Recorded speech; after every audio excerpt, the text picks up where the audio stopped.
लगता है। उस चुनाव के भी अगर नतीजे देखोगे आप तो आपको पता लग जाएगा यहाँ पर भाजपा जा चुकी बिल्कुल, क्योंकि बेरोजगारी इतनी बढ़ गई है। बिना पर्ची और खर्ची की जिसने बात की थी, आप यहाँ से जितने बेरोजगार घूम रहे हैं, एक से पूछ के देख ली किसी को रोजगार मिला हो तो। किसान घूम रहे हैं, इनको पूछ लीजिए किसी को खाद मिला हो तो, फसलों पर एमएसपी मिली हो तो। एमएसपी की तो बात सैनी जी ने की तो थी। अभी आप मंडी के अंदर जाओगे, पीआर धान आया हुआ है, बिक नहीं रहा हो, 200 बिक नहीं रहा एमएसपी पर, 200 रुपये कट लग कर। एमएसपी की बात देखो, अखबार में छपवाना तो मैं भी छपवा दूंगा, कर्जा माफ कर दिया, लेकिन एक्चुअल में सच्चाई की है धरातल पे वो देखो आप।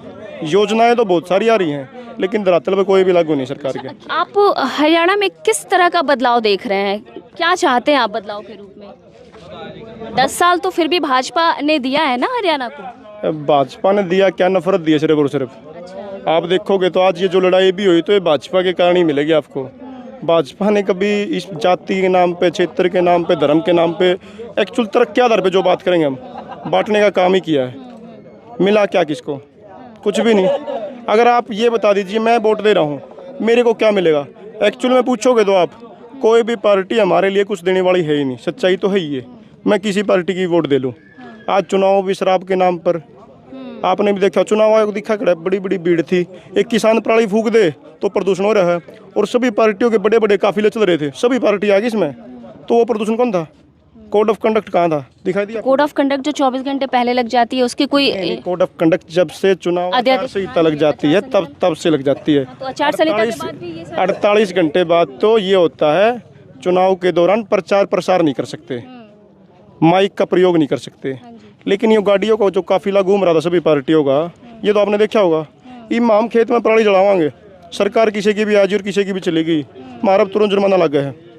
इन गाड़ियों के ऊपर काफिले घूमे, इनके ऊपर जुर्माना क्यों लगा? किसी का भी पूछना चाहिए। आप तो पत्रकार, आपका तो काम है ये। बिल्कुल।